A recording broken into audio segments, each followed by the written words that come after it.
আজ আপনারা শুনবেন শ্রী রতন নস্করের লেখা আলো আঁধারে সুন্দরবন। জল, জঙ্গল, নদী, নালা, খাল বিলে ভরা বাদাবন। এই বাদাবন সংলগ্ন দ্বীপগুলিতে যে সকল মানুষ বসবাস করে তাদের সহায় সম্বল বলতে বনের কাঠ, মধু, নদীর মাছ, কাঁকড়া ইত্যাদি। এই দ্বীপগুলির কাদামাটি ঘাঁটা সহজ সরল মানুষগুলোর নানান দেবদেবী মন্ত্রতন্ত্রের প্রতি অগাধ বিশ্বাস। সেই বিশ্বাসের ওপর ভয় করে এই ভয়াল জঙ্গল আর ভৈরবী নদীর চোখ রাঙানির মাঝে ছোট্ট পানসি বা যন্ত্রচালিত নৌকোয় দিনের পর দিন কাটিয়ে দেয় প্রিয়জন পরিজন ছেড়ে এই মায়া ভরা দুনিয়ায় বাঁচার আশায়। এ এক আজব জীবনের আজব কাহিনী, অন্য লড়াই। আজ থেকে 10-12 বছর আগের ঘটনা, যখন আইনের এত কড়াকড়ি ছিল না। দিন গুজরানের আশায় কালীপদ, যে নিজে দুটো নৌকোর মালিক, মোট 13 জন লোক নিয়ে কাঠ কাটতে যায় কলস দ্বীপে। যন্ত্রচালিত নৌকোয় 3.5 থেকে 4 ঘন্টা সময় লাগে এই দ্বীপে পৌঁছতে। নদী খাড়ি দিয়ে যেতে যেতে যেখানে বনবিবির থান আছে সেখানে পুজো দিয়ে আর আকুল নয়নে মা নাম নিতে নিতে চৈত্রের খর দুপুরে দক্ষিণে বাওর অর্থাৎ ঝড়কে উপেক্ষা করে এগিয়ে যেতে থাকে নৌকো দুটি। প্রথমে মোরগমারা দ্বীপ থেকে যাত্রা শুরু হয়। ক্রমে ক্রমে বাতাকাটি, শকুনির দ্বীপ, গাজীর দ্বীপ অতিক্রম করে দুটি নৌকো গিয়ে পৌঁছয় কলসের দ্বীপে। খর দুপুরে জঙ্গল যেখানে কৈশিকী অমাবস্যার আধার মেখে দাঁড়িয়ে আছে। দক্ষিণা বাওরে নৌকা উঠছে আর পড়ছে। বিকেল গড়িয়ে সন্ধ্যা নামছে। অদূরে বনে চাপাল, দোতল গাছের মাথায় বাঁদর দাপাদাপি করছে। মানুষ দেখে মুখ ভেঙাচ্ছে। মাথার উপর নানান পাখির কুজনে গুটি গুটি পায়ে এগিয়ে আসছে রাত। সঙ্গে নানান পিলে চমকানো অদ্ভুতুরে সব শব্দ, কীটপতঙ্গের ডাক, শূকর হরিণের ছুটোছুটি। নৌকোয় তখন এরা সবাই আগামীকালের কর্মপরিকল্পনার আলোচনায় ব্যস্ত। শুকনো গড়ানের আগুনে ধোঁয়া গন্ধ চায়ে চুমুক দিচ্ছে সবাই। কয়েকজন রাতের রান্নার তোড়জোড় শুরু করেছে। রাতে খাওয়া দাওয়ার পর সবাই ঘুমের জন্য প্রস্তুত। সকাল থেকে শুরু হবে কাঠ কাটার কাজ।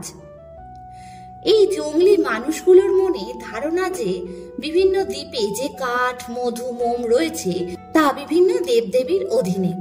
তারা সন্তুষ্ট হলে মোটা চালের, মোটা ভাতের ব্যবস্থা হবে, নতুবা মৃত্যু, অর্ধাহার বা অনাহারে দিন কাটাতে হবে। তারা জানে যদি বনবিবির কাঠ হয় তাহলে মা দুহাত ভরে উজাড় করে দেবে, আর যদি দক্ষিণ রায়, গাজী বা ছাবাল পীরের মাল হয় তাহলে কর না দিলে মাল পাওয়া খুব মুশকিল। নানা বাধা বিঘ্ন ঘটবে, এমনকি প্রাণনাশও হতে পারে। তা সে যাই হোক, সারা সকাল মাল খুঁজে দুপুরে কোপ দেওয়া, বিকেলে মাল কাঁধে করে এনে নৌকা বোঝাই করা হয়েছে। 3 দিন নির্বিঘ্নে কাজ হয়েছে। চতুর্থ দিনে সকালে ওই দ্বীপের একটা অংশে বেশ ভালো সোজা ক্ষয়ের হয়ে যাওয়া গড়ান পাটি, খুঁটি, দোতল, তড়া, চাপাল, বানি প্রভৃতি কাঠ দেখে সবাই বেশ খোশ মেজাজে আছে। দুপুরে কোপ ধরবে। হঠাৎ দুপুরে খাওয়া দাওয়ার পর যখন কাঠ কাটার প্রস্তুতি নিচ্ছে সবাই, আচমকা ভয়ঙ্কর একটা ঝড় উঠল। সঙ্গে বেশ ভারী এক পশলা বৃষ্টি হয়ে গেল কেবল ওই দ্বীপটা জুড়ে। অথচ আকাশে মেঘের ছিটে ফোটা নেই। ওরা দেখতে পাচ্ছে একটু দূরে বৃষ্টি হচ্ছে না, শুধু ওদের ওই দ্বীপটাতে কেবল বৃষ্টি। প্রায় আধ ঘন্টা পর বৃষ্টি থামল। ওরা মাল গস্ত করার জন্য গেল। গিয়ে দেখে সব ক্ষয়ের হয়ে যাওয়া সোজা কাঠ বিভিন্নভাবে ধনুকের মতো নানা ভঙ্গিমায় এঁকে বেঁকে রয়েছে। সবাই তো হতবাক। সকালে যে কাঠ থেকে মনটা খুশি হয়েছিল, বিকালে ম্লান সূর্যের মতো মনটা চুপসে গেল। একটাও কাঠ কাটার মতো নয়। নৌকা নিয়ে ফিরে এলো ওরা। সূর্য তখন পাটে বসেছে। মন মেজাজ খারাপ। কয়েকজন ধসকুলে খানিক জাল ফেলে মাছ ধরল। রাতে খাওয়ার পর সবার ক্লান্ত শরীরে খুব তাড়াতাড়ি ঘুমে ভর করল। রাত তখন আনুমানিক 2টো। এক ভয়ানক তর্ক চলছে নৌকার কালীপদর সঙ্গে। হঠাৎ কালীপদ না না না বলে চিৎকার করে উঠল।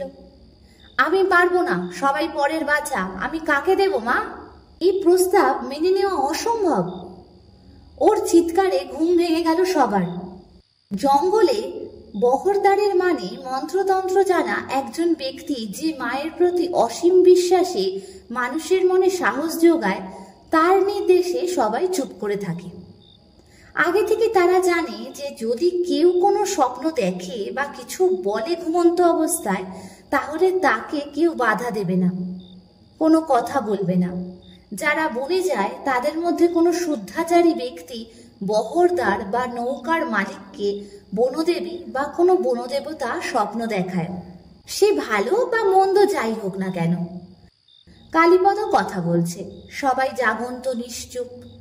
কালীপদ আবার আগের থেকে জোরে চিৎকার করে ওঠে, এই বলে যে আমার মাল চাই না, আমি কাউকে দিতে পারবো না, মা বনবিবি, মা গো রক্ষা করো মা।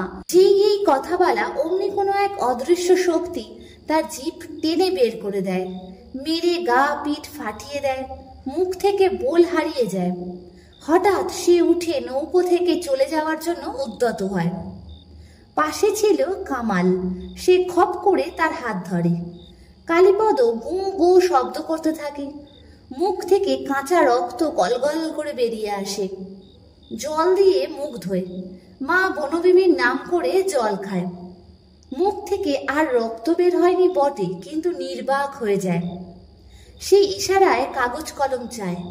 কাগজ কলম দিতে লিখে জানিয়ে দেয়, এই দ্বীপে আর কাজ করা নিষেধ। এইসব কাণ্ড কারখানায় কারোর চোখে ঘুম নেই। ক্রমে রাত ভোর হয়ে আসে। কালীপদ ফিরে যেতে চায়, যা মাল নৌকো বোঝাই হয়েছে তাই যথেষ্ট। সকাল হয়ে গেছে, সবার মুখে রাতের ঘটনার কথা আলোচনা চলছে। চোখে মুখে অনিদ্রার ছাপ স্পষ্ট। কেউ কেউ ফিরে যেতে চাইছে। নিজেদের মধ্যে শুরু হলো ঝগড়া।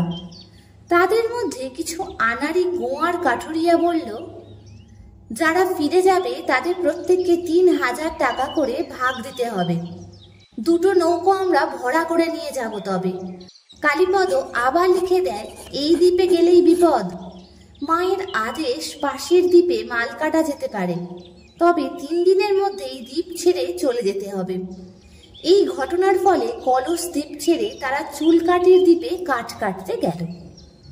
কালীপদ নৌকায় একা বসে আছে। সবাই তীক্ষ্ণ নজর তার দিকে। একজন কাঠে কোপ দিয়ে চিৎকার করে ওঠে, কালীপদদা কোথা যাও?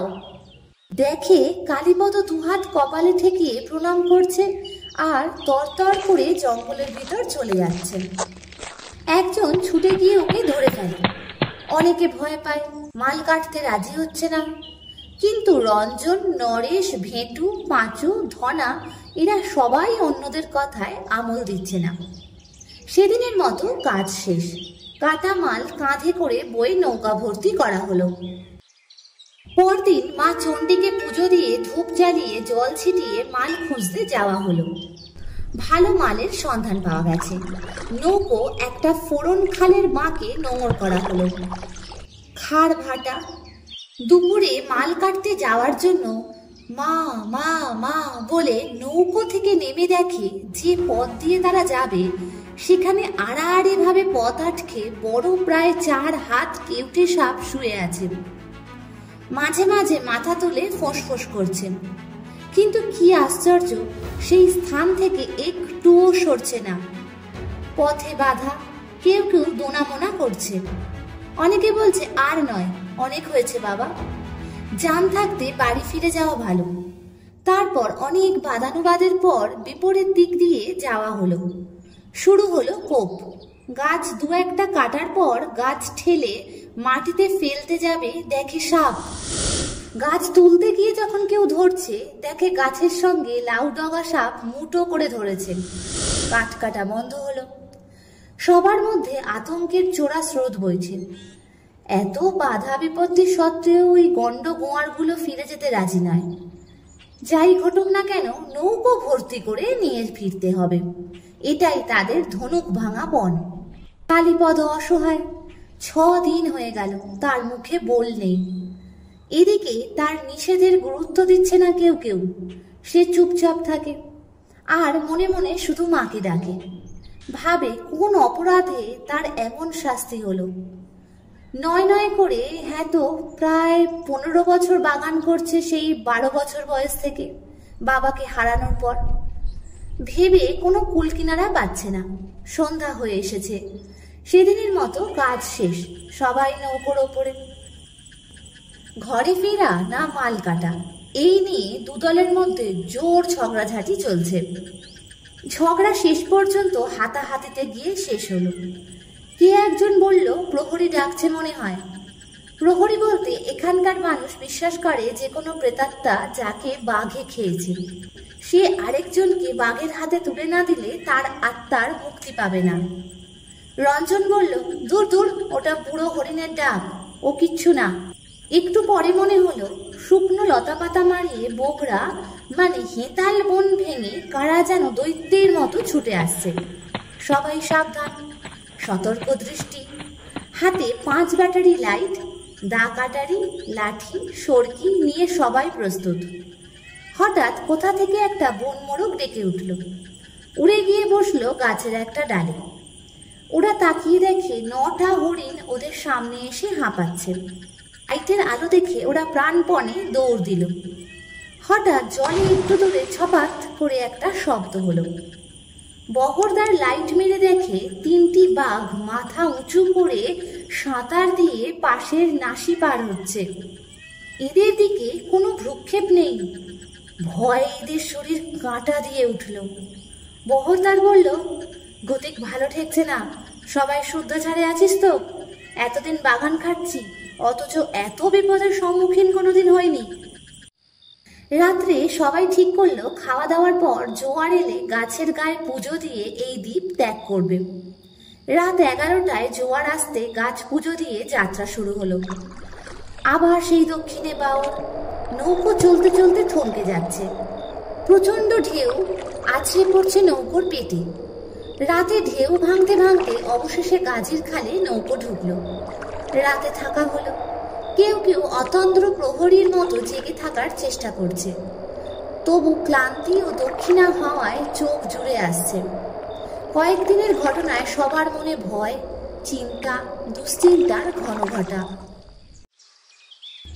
সকাল হলো। নৌকো ভাটায় আটকে পড়ে আছে। 2টো নৌকো পুরোপুরি ভর্তি না হলেও প্রায় আশানুরূপ হয়েছে। রাত্রে নৌকো ছেড়ে এবারের মতো চলে যাওয়ার সিদ্ধান্ত নেওয়া হলো। রঞ্জন, ভেটু, নরেশ ও আরো কয়েকজন মিলে মধু ভাঙতে গেল।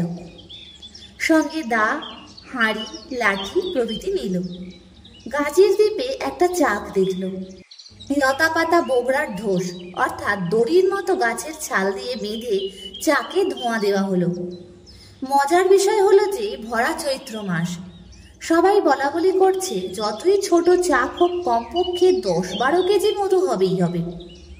প্রথমে চাক দেখে তাই মনে হয়েছিল, কিন্তু 1 ফোঁটাও মধু পাওয়া গেল না, যা দিয়ে মা চণ্ডীকে পুজো দেওয়া যায়।